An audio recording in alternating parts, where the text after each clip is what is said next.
saya tadi kan menyinggung soal kepuasan terhadap Pak Prabowo. Meskipun yang pertama itu saya buat dalam analisis, ya bisa jadi cara bacanya begini.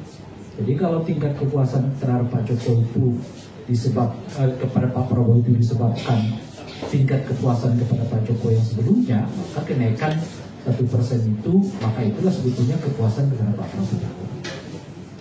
Tapi sebetulnya aspek yang lain yang saya mau ceritakan itu adalah kesulitan kita saat ini karena ada, mungkin lebih kalau saya menyebutkan begini, ada semacam upaya membarter apa yang menjadi kebutuhan yang bersifat fisik dengan kebutuhan yang bersifat rohani. Barternya itu apa? Barternya itu mengingatkan saya pada apa yang pernah saya sebutkan ya di awal tahun 2019 yang lalu, ketika Pak Jokowi mau masuki periode kedua masa jabatannya.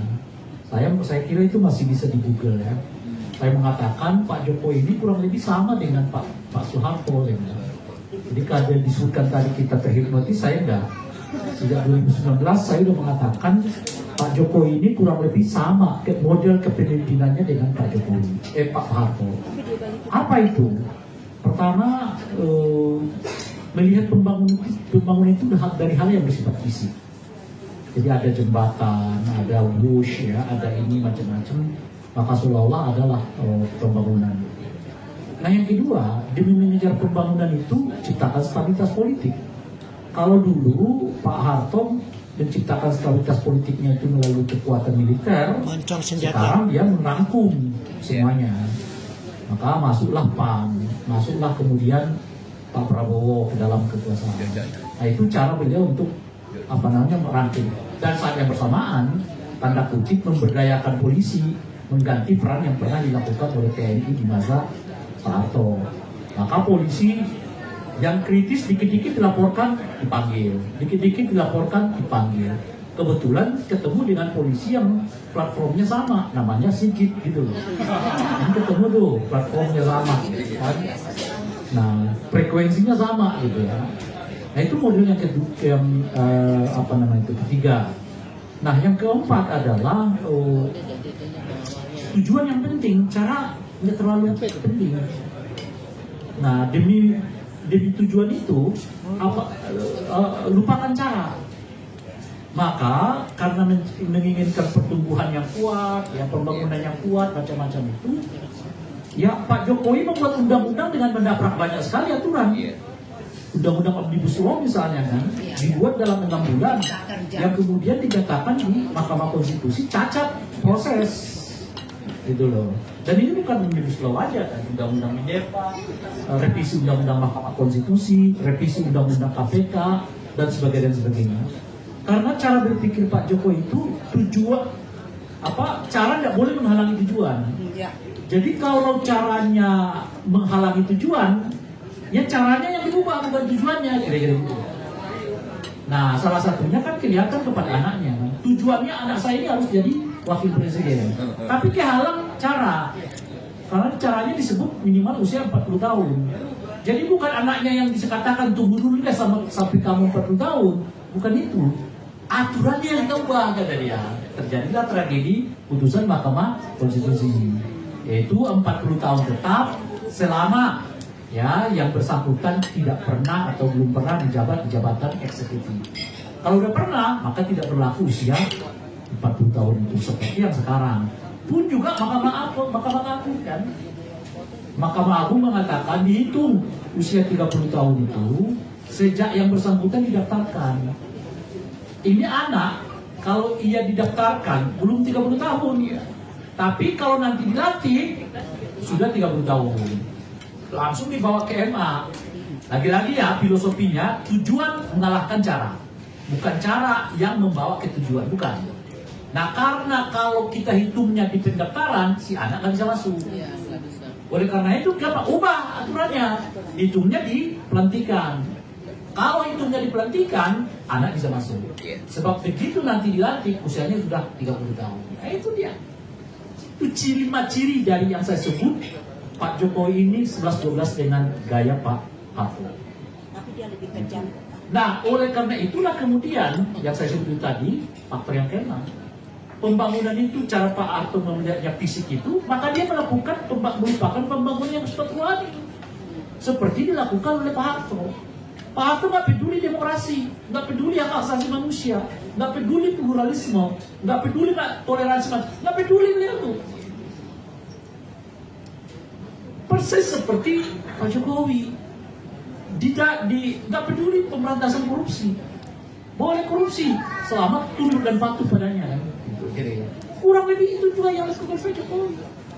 Di era Pak Jokowi, indeks demokrasi kita turun, indeks kebebasan turun, indeks perlindungan hak asasi manusia turun, persepsi korupsi turun. Kurang lebih sama. Itu yang saya sebut, demi mengejar tujuan yang bersifat fisik ini, ya, raga ini, kita mengorbankan yang bertujuan, yang berhubungan dengan ruhani bangsa itu. Demokrasi itu makanan ruhani, ya, kebebasan berpendapat itu makanan ruhani. Ya, lalu apalagi hak asasi manusia itu ruhani, pemilu itu ruhani. Makanya kan kemarin saya menolak keras yang menyebut bahwa kita pilkadanya gak usah langsung lagi deh, tapi pakai pilkada DPRD karena mahal gitu. Ternyata setelah kita budgetin, mahalnya di mana? Lo cuma negara mengalokasikan 6.000 per kepala tiap bulan loh. Cuma 6.000 tiap bulan dialokasikan oleh negara. Saya mengatakan itu ada 270 triliun, Pak Presiden nggak pidato tuh, saya bilang.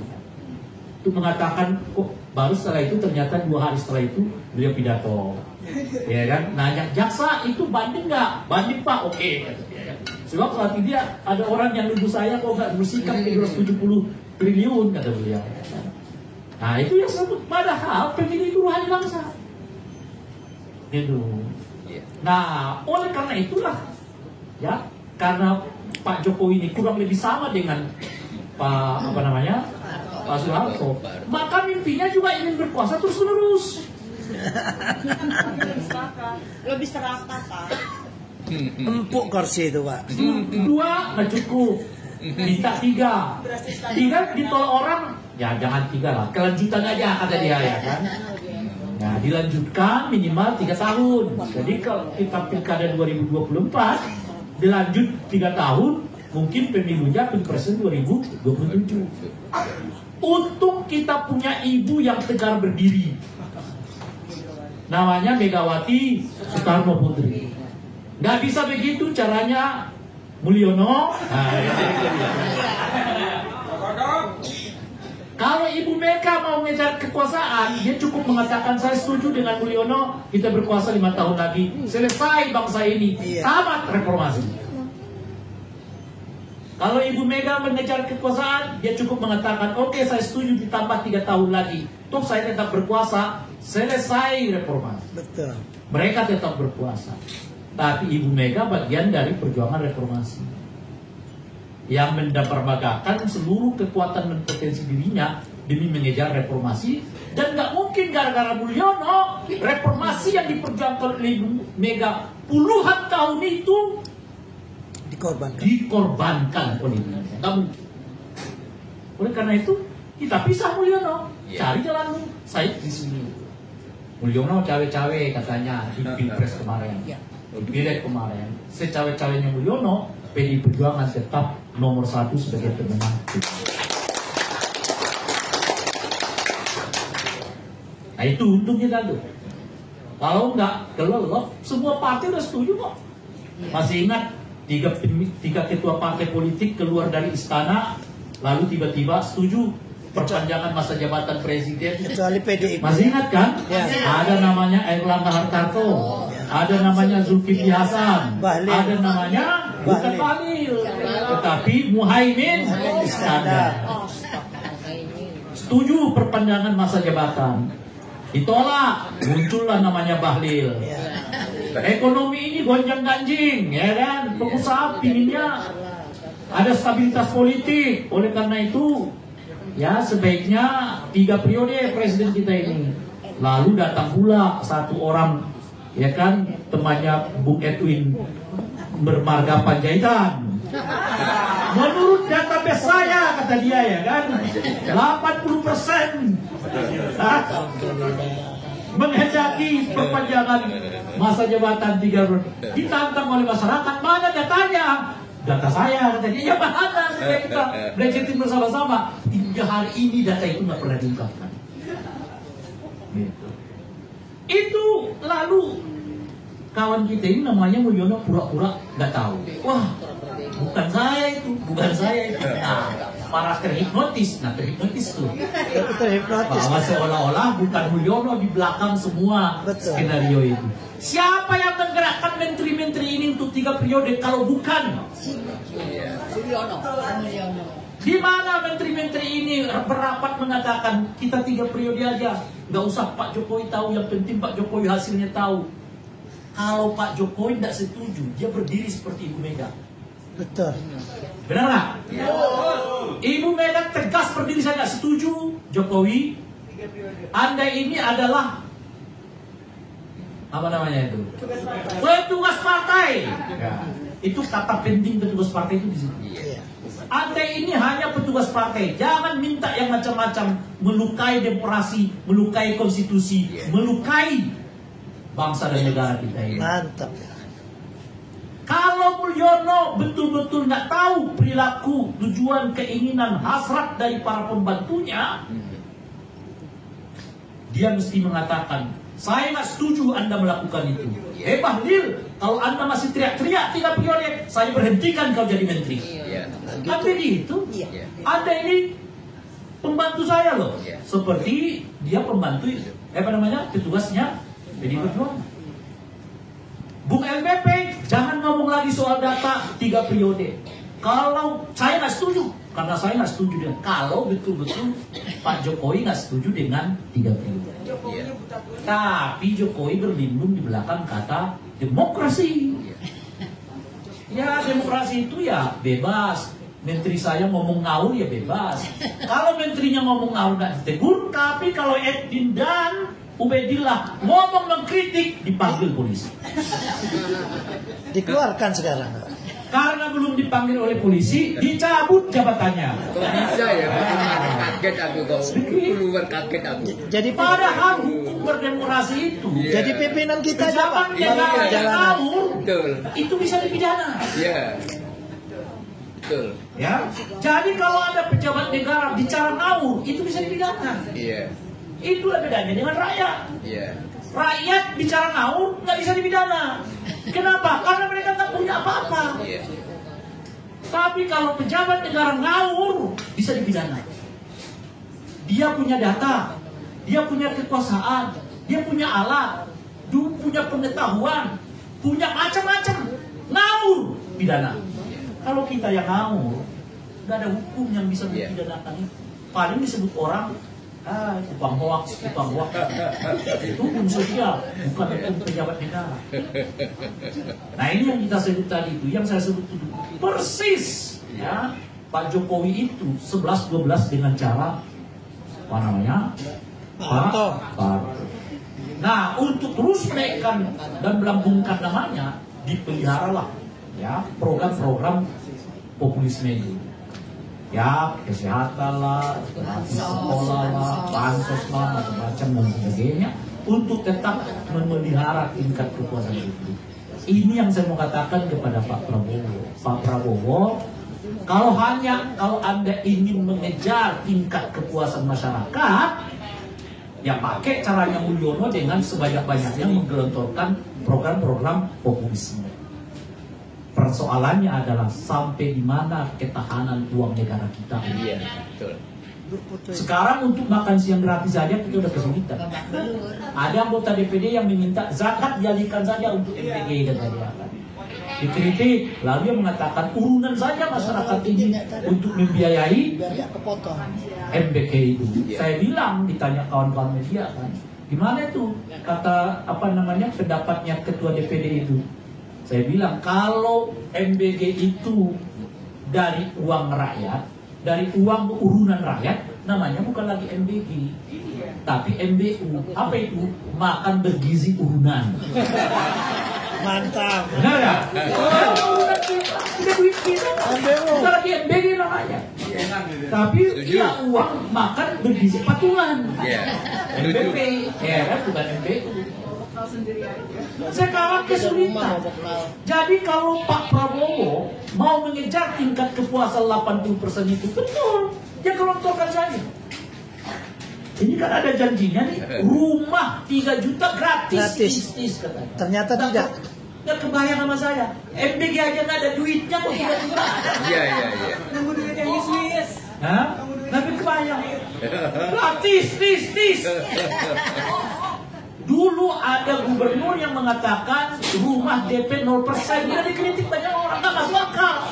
Ini 3 juta rumah gratis. Tis. Hebat benar ini presiden kita. Ada tidak ya? Pada saat yang bersamaan, Ada tidak? minta duit dong. MBG nggak ada duitnya nih, kata dia ya kan. Jangan minta duit dari kami Pak, Iya, itu iya. menteri cukup 34 orang, jangan 44. Seratusan. Iya. Gajinya jangan mewah-mewah, turunin. Jangan pakai patwal, plung-plang. Itu biaya semua tuh. Udah ada mobil, pejabat negara, pejabatnya levelnya bawah pula, udah tangtung, pakai nunjuk lagi pengawalnya. Orangnya malah nggak ada di dalam. Mobil kosong aja dikawal. Suruh naik. Mobil kosong. Dan sebagainya. Nah ini yang kalau Pak Suruh Prabowo naik busway aja kan kita. mudah memang, cuma akan kesulitan di keuangan. Seberapa besar ya keuangan kita ini dapat membackup program-program itu. Saya baru baca kemarin lagi tuh. Katanya apa? Hampir berapa puluh, sekitar puluhan triliun uang kita itu harus dialihkan dari pembangunan infrastruktur. Artinya apa Pak? Artinya apa? Jangan membayangkan akan ada wush sampai ke Surabaya kata uangnya MBG. Jangan membayangkan mungkin jembatan Suramadu di tempat yang lain karena untuk MBG. Ini akan dikorbankan oleh Pak Prabowo. Pembangunan fisik yang jadi salah satu ikonnya Pak Jokowi selama ini mungkin akan sulit dilakukan di eranya Pak Prabowo karena semua uang fokus ke program-program populisme. Makan belalang gratis. Kalau udah nasi habis, pakai belalang. Gratis. Pulang.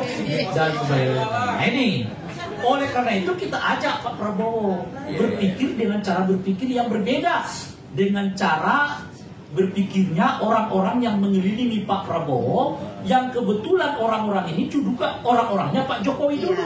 Iya. Jadi formatnya sama, gayanya sama, solusinya sama. Mereka lah dulu yang membawa Pak Jokowi sehingga tingkat kepuasan 80% dengan cara apa? Bansos Pak. Makan gratis. Sekarang orang-orang yang berada di sekitar Pak Jokowi ini sekarang juga berada di sekitar Pak Prabowo. Pak, supaya tingkat kepuasan terjaga, kasih bansos. Rumah gratis. Cepat MBG, ya kan? Tolak 12%, ya kan? Rumah ini dan sebagainya. Persis. Iya. Tapi apa yang kita dapatkan dari 80% tingkat kepuasan kepada Pak Jokowi? Saya pernah tanyakan itu di diskusi bersama dengan mahasiswa, lalu seorang mahasiswa berdiri cepat sekali. Ketika saya tanyakan, apa yang kita dapatkan dari tingkat kepuasan 80% kepada Pak Jokowi itu, langsung dia berdiri. Anaknya jadi wakil presiden. Benar-benar.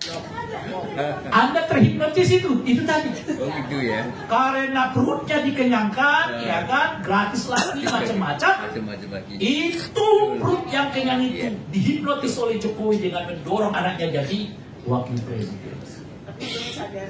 Untungnya itu sadar. Ya, itu yang terjadi. Oleh karena itu kita katakan kepada Pak Prabowo, kalau Anda mengejar tingkat kepuasan, pakai gayanya Pak Jokowi. Tapi kalau Anda dikenang sebagai presiden yang membangun karakter bangsa ini, contoh Pak Karno, contoh Habibie, contoh Ibu Mega.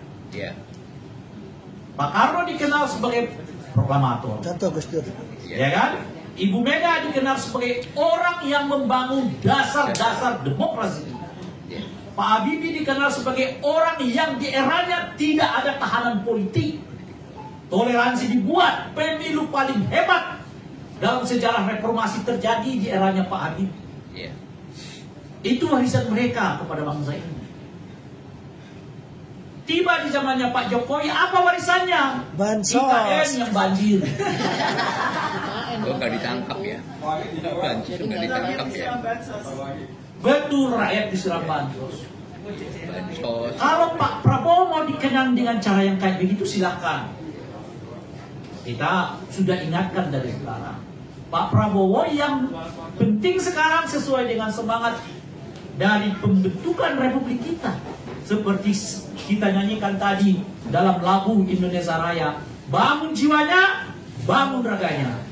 Jokowi membangun raga sedemikian rupa melupakan jiwa. Ini tugasnya Pak Prabowo. Bangun raganya, tapi juga bangun jiwanya. Selamatkan demokrasinya, selamatkan hak asasi manusianya, selamatkan kebebasan berpendapat, selamatkan toleransi, selamatkan pluralisme, selamatkan Indonesia ini dari pejabat-pejabat yang korup. Salah satunya adalah Sopot Kapolri Sigit. Terima kasih. Mantap.